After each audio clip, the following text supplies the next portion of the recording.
Recipe লৈ আহিছোঁ। প্ৰত্যেকৰে বনোৱা বেলেগ বেলেগ। আজি মইনো কেনেকৈ বনালোঁ সেইটো চাওঁ আহকচোন। প্ৰথমতে ল'ব কেইটামান সৰু বিলাহী বা ডাঙৰ বিলাহী ল'লেও হ'ব, জলকীয়া, পিঁয়াজ, আদা নহৰুৰ পেষ্ট, ধনিয়া, পালেং, মাছ ফ্ৰাই আৰু থেকেৰা টেঙা। আহকচোন এতিয়া অকণমান তেল দিলোঁ।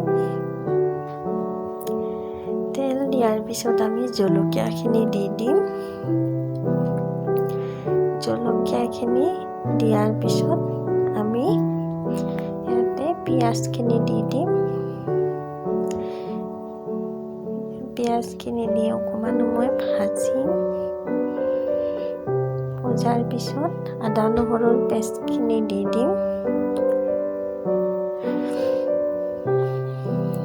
আদা নহৰুৰ পেষ্টখিনি দিয়াৰ পিছত অকণমান সময় পিঁয়াজখিনি ৰঙচুৱা হোৱালৈকে ভাজি পেলাই এয়া আমাৰ পিঁয়াজখিনি ৰঙচুৱা হ'ল। তাৰপিছত পালেংখিনি দি দিম।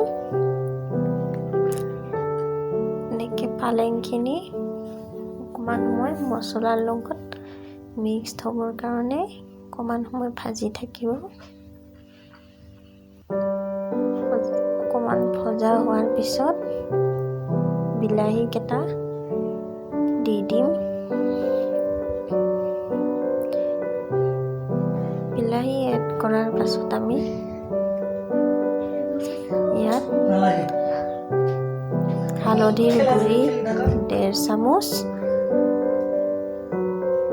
আৰু নিমখ 2 চামুচ এড কৰি দিম। তাৰপিছত ভালদৰে এইখিনি ভাজি ঢাকনি দি দিম সিজিবলৈ। এতিয়া ঢাকোন মাৰি 5 মিনিটমান সময় থৈ দিম।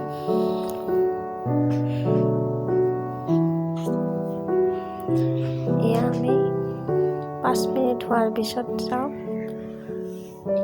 এয়া বিলাহী আৰু পালেংখিনি ধুনীয়াকৈ ভজা হৈ গৈছে।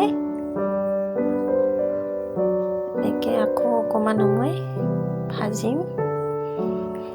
বিলাহী আৰু পালেংখিনি একেবাৰে নাইকিয়া হৈ যাব ভাজোতে ভাজোতে।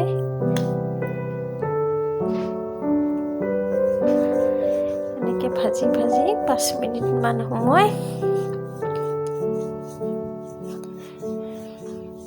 এনেকৈ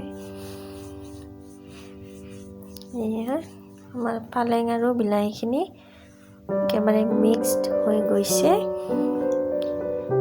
তাৰপিছত ইয়াত দিম আমি জলকীয়াৰ গুড়ি 1 চামুচ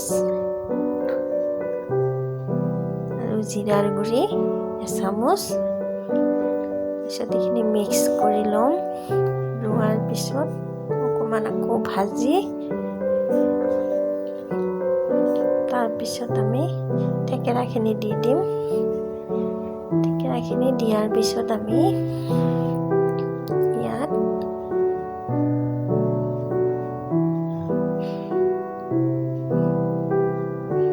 পানী এড কৰি দিম।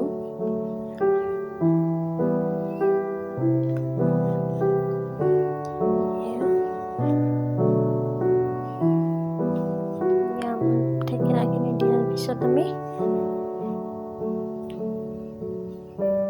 পানী এড কৰি দিম।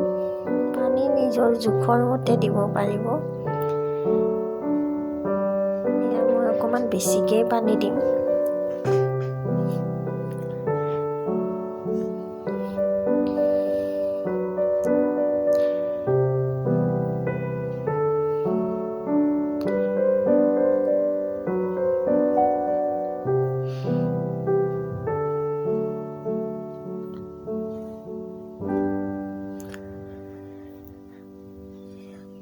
পানী দি অকণমান আমি উতলিব দিম। উতলাৰ পিছত আমি তাত মাছখিনি এড কৰি দিম।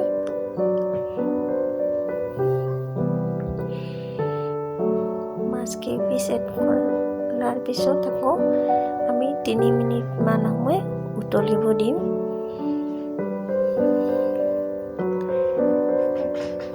এয়া উতল আহিছে। একদম সিম্পল পদ্ধতি।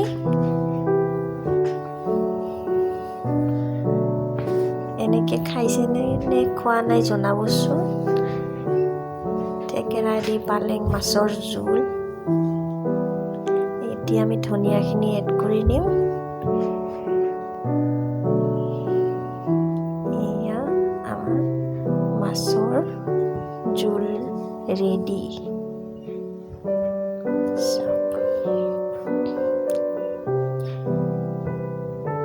ৰেডি হৈ গ'ল আমাৰ মাছৰ জোলখিনি।